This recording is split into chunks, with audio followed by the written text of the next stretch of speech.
como tal no tengo ¿cómo se llama? El texto. Quisiera que me ayudaran mucho con el texto. Yo soy malo para sacar títulos, porque quisiera que esto se plasmara de la mejor manera, con un buen título. ¿Por qué la eutanasia? ¿Alguien de ustedes sabe qué es la eutanasia? Sí. La muerte asistida.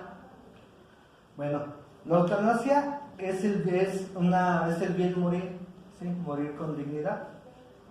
Entonces hay lo que es la muerte asistida, que está legislada en unos países como lo que es España, y la eutanasia, que está legislada como países como lo que es Holanda. Un antecedente, bueno, varios antecedentes, algunos, por ejemplo en Japón, los samuráis cuando perdían o se sentían que deshonraban a su familia, se quitaban la vida por dignidad humana, ¿sí? En otros lados, personas como en Grecia, pues decían, ¿sabes qué? Es que pierde su calidad, su dignidad humana, porque es una persona que no sirve, es una persona que le falta algo para pertenecer al ejército. Incluso, pues los asesinaban, los mandaban al circo. Hay varios antecedentes donde las personas, por ejemplo en Japón, en la Guerra Mundial, todavía se dio que todavía se quitaban la vida. ¿Por qué? Porque no podían deshonrar a su ejército, a su país, rindiéndose de una guerra. Entonces es una forma de eutanasia. De allí surgen las versiones de eutanasia, pero hay que distinguir en qué es un acto que sí es propio de una persona, algo que yo sí quiero, a algo que te imponga hacerlo, como lo que es tu honra, el que dirán las demás personas, el defraudar, ¿sí? Hay que discernir. Entonces, yo veo aquí en la legislación mexicana que tenemos tres poderes.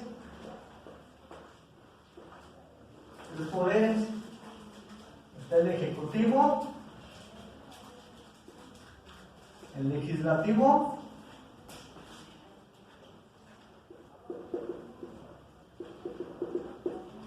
y está el judicial.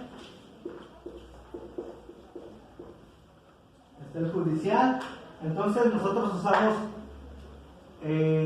la ley, costumbre y principios para regirnos. Yo quiero hacerles una cita. Esta cita es de mi esposa, que falleció hace 2 años. La saqué del pensamiento de ella, que ella decía: yo quiero vivir, yo quiero lograr mis metas, quiero ver a mi esposo crecer, que sea un anciano conmigo, él de la mano, con bastón, verlo con sus arrugas. Yo quiero que él termine su carrera de Derecho, yo quiero iniciar mis estudios y quiero culminar con mi carrera en lo que es medicina forense. Quiero ver a mis niños, quiero guiarlos. Pero algo le pasó a mis riñones, no sé qué. Algo le pasó, pero dejaron de funcionar. Tengo mucha sed cuando voy a la calle, pero por órdenes de los médicos no puedo tomar agua. No hay nada que sacie mi sed. Voy a los hospitales a que me atiendan, no hay un asiento para mí, que estoy enferma de insuficiencia renal. No hay mucha gente, no hay médicos, me regresan a mis citas. Hoy acudí para que me hicieran un cambio de línea y la enfermera me dijo que era una tocha, una fodonga mugrosa, que si no pensaba que me podía infectar. Pero yo voy a que me atiendan, no a que me regañen, porque ya suficiente tengo con este padecimiento. Los dolores son exageradamente insoportables. A veces yo critico, ofendo, agredo a mi pareja, diciéndole con palabras altisonantes que quién le dio el permiso de haberme puesto una diálisis peritoneal. La respuesta que yo tenía a su vez para ella como mi esposa es que era la alternativa que tenías, el único tratamiento, yo quiero que vivas. La respuesta de ella era: ¿y tú sientes lo que yo siento? ¿Tú te has puesto en mis zapatos? pero ella quería seguir trabajando. Ella hacía bisutería, hacía decoraciones en madera, ella se levantaba temprano, hacía sus quehaceres de la casa y salía a trabajar, pero desafortunadamente la indiferencia social, el ver que yo como esposo tenía que trabajar 2 horarios, uno en la mañana, uno en la noche como guardia de seguridad para poderle tener un seguro social que pueda cubrir este tratamiento que no es nada barato. Ella ya se sentía un estorbo, ya se sentía que a la sociedad no le importaba, que como paciente era un número más, es el 105 de la cama tal solamente, y que detrás de ella hay muchos pacientes y que ya tiene que esperar su turno. Ella vio cómo las personas la discriminaban, cómo las personas no le cedían el asiento, porque ella no traía un papel de que soy discapacitado, nadie conocía esa enfermedad, pero aún así dicen, ella es joven y puede cederle un asiento a una persona con un bebé, a un abuelo. Desafortunadamente ella quería vivir, pero al último le ganó toda esa situación y ella ya quería dejar de vivir, ya no quería estar en este plano. Yo, por lo que a mí me enseñaron como ciudadano, como esposo y como hijo, lo que me enseñaron es de que la vida no se termina hasta que se termina, debes de luchar. Si tú te quitas la vida, te vas a ir al infierno, vas a hacer un pecado. Eso es lo que me enseñaron, eso es lo que yo le decía a ella, es que tú tienes que vivir y tienes que hasta las últimas consecuencias, porque yo quiero lo bien para ti, quiero que estés con Dios, quiero que estés en muchas cosas. Yo le puse esas limitantes. Entonces esas son palabras de las que mi esposa en vida me decía. Entonces, para comenzar con el tema, comenzamos con la dignidad humana. ¿Alguien sabe qué es la dignidad humana? Es un derecho humano de cuarta generación, ¿no? Es un derecho humano de cuarta generación. ¿Alguien más tiene una opinión sobre qué es la dignidad humana?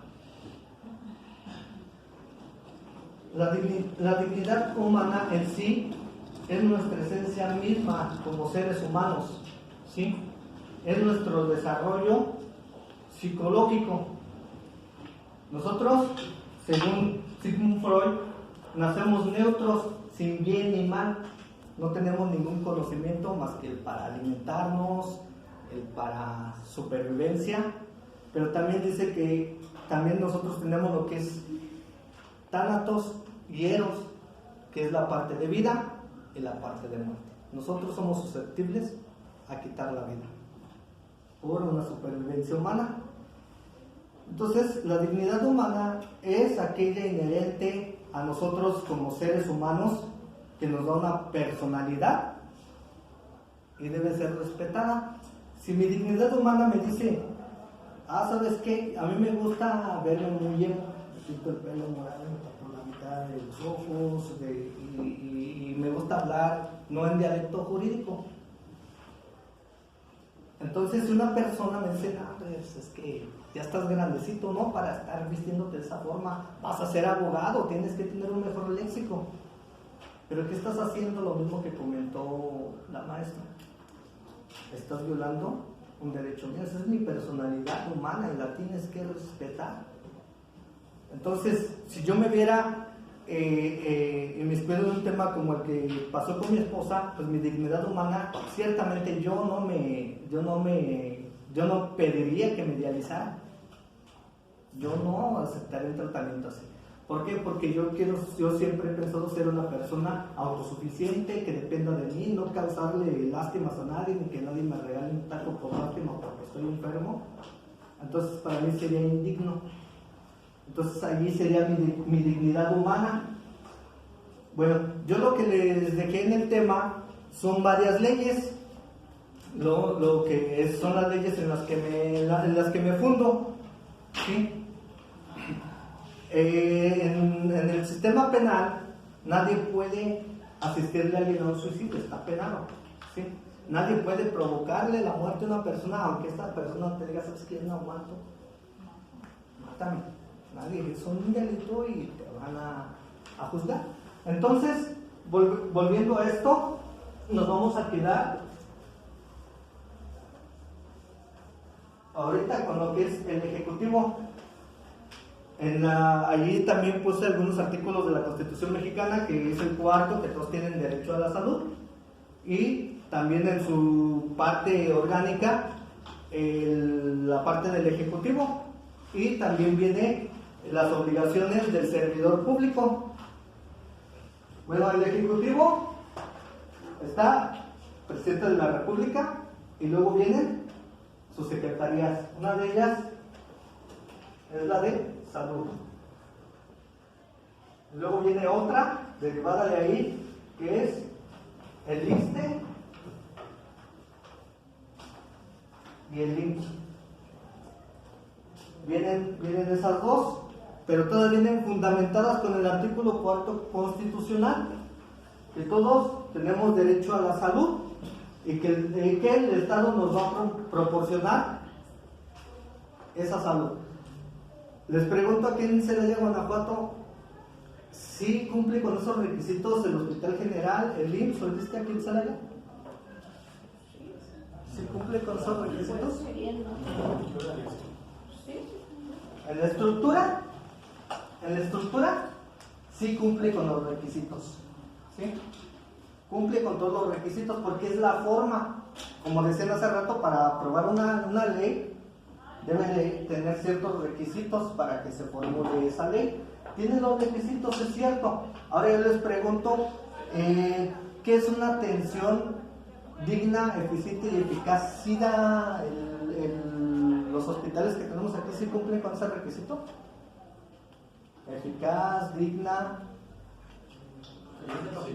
¿Sí? En algunos casos sí. Sí es digna, eficaz. Pero no es suficiente. No es suficiente. Aquí hay un conflicto, ¿por qué? Porque si es bien cierto, para 100 pacientes, si sacamos una encuesta, hay un médico para 100 pacientes. ¿Cree que un médico tenga la capacidad para atender tantas personas? Ahí, ¿En dónde hay un médico para eso? en el hospital, estadísticamente. Van a unirse bastante gente. Pero no. Hay bastante gente. Y usted, ¿sabes qué? ¿Esa Necesito... estadística es real o es? No, esa estadística yo la saco por la experiencia vivida. Ah. Sí, yo sí. Es que sabes que, mira, en los hospitales, los médicos de base se apoyan con los médicos internos y residentes. Entonces, en un piso con pacientes que se dializan, corre alrededor de 40 pacientes, ¿sí? Entonces, ya los médicos residentes, que están haciendo su especialidad en ello, van adelantándole, interrogando a los pacientes, les aplican su nota médica, sus indicaciones, y el de base ya va más concreto al punto sobre cómo está la paciente en ese momento, pero ya dice si se quedan esas indicaciones o corrige una o dos y ya. Por eso pues así es, ahora hay médico por turno, no es como que el mismo médico está con todos los pacientes, ¿no? Sí. Sí es mucha la demanda, sí es mucha la demanda de pacientes, pero pues están bien atendidos a mi en mi experiencia. Bueno, aquí hay ciertas cosas que yo hacer una pregunta. ¿Qué es la atención con dignidad para ellos? Llegas a un hospital general y hay ciclos de base, focos rojos, no sé, ahorita creo que están cambiando las modalidades con el nuevo gobierno para urgencias. Llegas a un hospital general y es un solo médico y llegan como 20 personas. Yo creo que eso ya depende de la perspectiva de cada quien, porque muchas personas creen que el que te atiendan un médico a varias personas es atenderte indignamente, cuando muchas veces pues, si quieren atención personalizada, contratan. La atención con dignidad, yo creo que va más enfocado a la perspectiva, ya sería el trato digno que te dé, más no la atención con dignidad, porque no se puede dar una atención así de lujo en una dependencia pública, porque sencillamente todos sabemos que no alcanza. Eso que nos acaba de decir el compañero es muy cierto, por eso le digo que todos como sociedad tenemos diferentes formas de pensar, o sea, es algo muy profundo, porque ha habido conflictos en hospitales, yo los he visto, no hay médico, no hay medicina, no hay el otro, y las personas se preguntan, dicen, si no te gusta, ¿qué? Contrata algo privado. Pero ¿sí? bueno, aquí tú estás diciendo que no hay medicina, no esto, no lo otro, pero eso ya no es dependiendo del médico, sino que ya no depende de él, sino de arriba. Entonces, ¿él qué hace? Ofrecerte la mejor atención, atenderte, revisarte, checarte, ver qué es, hacer tus indicaciones. Si ya no encuentras el medicamento o no lo hay en el momento, no es cuestión de él, sino de los directivos. Sí, o sea, ya aquí ya la atención digna, el médico te la está brindando. Inclusive puede ir todavía más allá. Ella dice, es de sus superiores, pero si nos vamos un poquitito más arriba, pudiéramos probablemente deducir que depende también del propio Estado. Pero si nos vamos aún más arriba, ¿quién provee al Estado de los recursos? Los contribuyentes. Y si tú como contribuyente estás evadiendo para no hacer tus respectivas declaraciones, no estás apoyando al Estado para que el propio Estado, de acuerdo a los artículos que tú nos estás comentando, provea esa salud digna. Exactamente. Bueno, en este punto que me están haciendo, yo lo creo muy bueno porque yo también había pensado en eso. No nada más hay que pensar en castigar a las personas. Es que este médico, no sé. Está el médico en la primera, ¿no? Médico y está el paciente en este lado, ¿no? Todos debemos de tener un trabajo digno y está la ley federal del trabajo donde no debe de haber violencia con los trabajadores porque son causales de rescisión. Entonces, si yo como paciente comienzo a criticar a un médico porque llegó tarde, porque no me dio la cita, porque no me dio los medicamentos, estamos generando una violencia laboral al médico. No, porque no es su patrón. No es una violencia laboral porque no es su patrón. Por eso, vamos a esto. Estás generando una violencia, ¿no? A él, ¿sí? Esta violencia está generada por su director, porque no le da las herramientas. No. ¿Sí? Su director no le da las herramientas. ¿Por qué voy a escalafones? Yo siempre actúo con derechos de petición. En el derecho administrativo, todo lo que te diga la autoridad de palabra es igual a la nada. Tienes que hacer un derecho de petición. Director del hospital, solicito esa atención médica, él me la negó porque me dice que no soy derechohabiente, cualquier situación, y él me debe de contestar a la brevedad posible, ¿no? ¿Sí? Pero me contesta el director, no hay dinero, no, es insuficiente, la administración no nos aporta lo suficiente. ¿Por qué? Porque en pláticas incluso me dicen médicos, a su vez dicen, es que nosotros a veces tenemos que proporcionarles diálisis, proporcionarles cosas. ¿Por qué? Porque a nosotros no nos lo permite la administración, porque tenemos que rendir cuentas. ¿Sí? A nosotros no hay esa cobertura, pero yo como médico, mi lado humano es que sí lo necesita. Y a lo mejor sí te puedo dar una o dos y que las cambies, ¿sí? Mira, lo que pasa es que los recursos del gobierno no los tienen el director. O sea, esos emanan del presupuesto anual que se hace. Entonces, en la Cámara de Senadores y Diputados destina. Entonces, por ejemplo, si Edson es el director del Seguro Social, yo le voy a decir, tú tienes 1,000 pesos.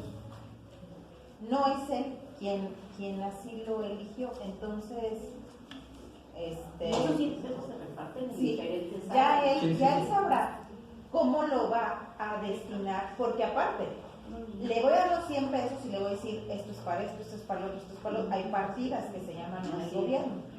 Él tiene que destinarlo a esas partidas. Entonces, ni siquiera viene de ahí, o sea, ni siquiera, esto que dices, bueno, es que como que te vas a muchos temas laboral, constitución, administrativo. Tú no puedes dar una violencia laboral porque ese director tampoco tiene en sus manos que haya o no haya. Eso es un ejercicio presupuestario que se hace desde el Congreso y así lo destina. Y de hecho fue pues una de las cuestiones que tuvo Andrés Manuel en este gobierno, que recortó mucho y obviamente el Congreso a su lado, pero ni siquiera están las instituciones, ni en el mismísimo secretario. Ni en el Estado. Bueno, entonces ya decidimos por la participación. El contestar son los recursos que nos da el Estado, ¿sí?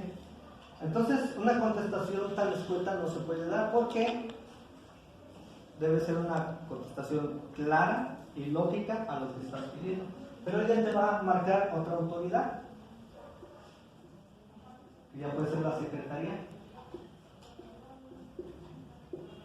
¿Sí? La secretaría. Vas a hacer tu derecho de petición a la secretaría. ¿Sabes qué? Pues el director me dijo esto, supongamos que fue la conclusión que me dijo la compañera.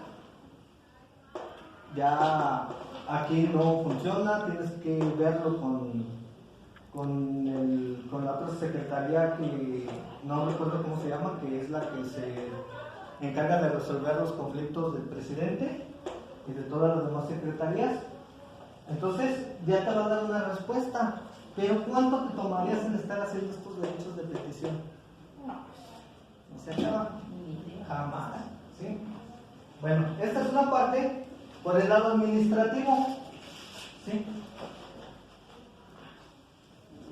Ahora, yo si le hago una petición, si voy al poder, al judicial,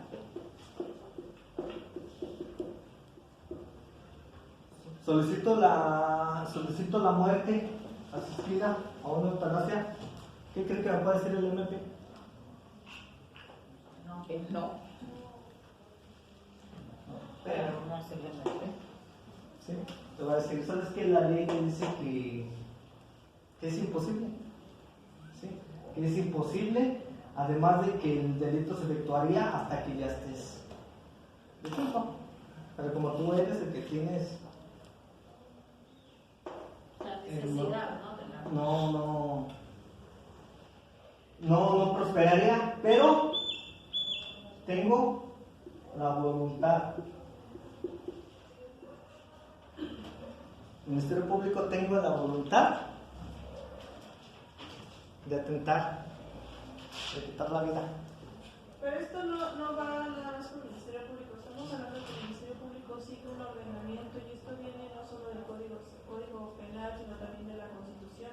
Y nosotros estamos sujetos a tratados en los cuales no podemos sujetarnos a una muerte asistida. Para que tú puedas decir, ok, me voy a ir a una muerte asistida es porque México no debe de participar en ese tratado. Hemos tratado de preservar la vida. Entonces, ¿qué tienes que hacer aquí? Que te dan el permiso, pero al final del día nosotros estamos bajo un tratado. Entonces, si quieres una muerte asistida, yo no te voy a decir que no, claro, yo lo he pensado, yo también lo viví con mi abuelita, que padeció una enfermedad terrible, de ver una persona fuerte, ruda, y verla postrada en una cama, no poder depender de ella, tenerla que levantar, tenerla que cambiar, tenerla que bañar, cambiarle los pañales, fue difícil, pero nosotros no podíamos, puesto que o sea, nosotros no podemos tomar esa decisión porque no está permitido. Si ella decide quitarse la vida, adelante, o sea, eso sí está contemplado, porque tú te suicidas, pero ya, entonces ya es tu voluntad. Tú como enfermo, ¿sabes qué? Pues estoy mal, adelante, me pego un tiro o voy y me mato algo, me empastillo, no sé, pero porque ya es tu voluntad. Pero ¿por qué seguir pidiendo al gobierno una muerte asistida cuando tú mismo te lo puedes proponer? Ajá. Entonces ya, ahí sí ya es tu voluntad. Mi voluntad es morir, sí, el Estado no me lo permite, perfecto, pero el Estado no me va a detener porque es mi decisión y yo lo puedo ejercer y acatar a Pero mira, el tema, bueno, creo que sí es lo que dices, pero el punto principal sería hacerlo de forma digna, porque pues matarse cualquiera puede hacerlo. Es como el tema del aborto, ¿no? Yo tengo mis claroscuros con el tema del aborto y lo he expuesto muchas veces, pero es algo que alguien tomaría la decisión independientemente de la parte ética o moral. El hecho de que se proponga la despenalización del aborto es en función de las estadísticas de las muertes indignas que han tenido todas esas mujeres que por el hecho de estar penalizado lo hacen en clínicas clandestinas o lo hacen de formas o alternativas que no son salubres y que no están bien. Entonces, atendiendo a un problema de salud pública principalmente, por eso se busca la despenalización del aborto. No el hecho de que se despenalice el aborto quiere decir que ya todas están obligadas a abortar. O sea, sigues teniendo la voluntad y dices, si yo quiero lo puedo hacer, y el Estado me otorga las facilidades de poder realizarlo de una manera digna, atendiendo a los derechos humanos y a este principio de igualdad y equidad entre las personas. Entonces, la eutanasia para mí sí sería una alternativa de legalización para una muerte digna que yo puedo decidir o no decidir. Como hoy no puedo decidir con el suicidio, para que sea descalificado como suicidio, sobre todo por la responsabilidad médica que puede acarrear si alguien me apoya con ello. ¿Les parece bien que continuemos con este mismo tema para la próxima clase? Sí.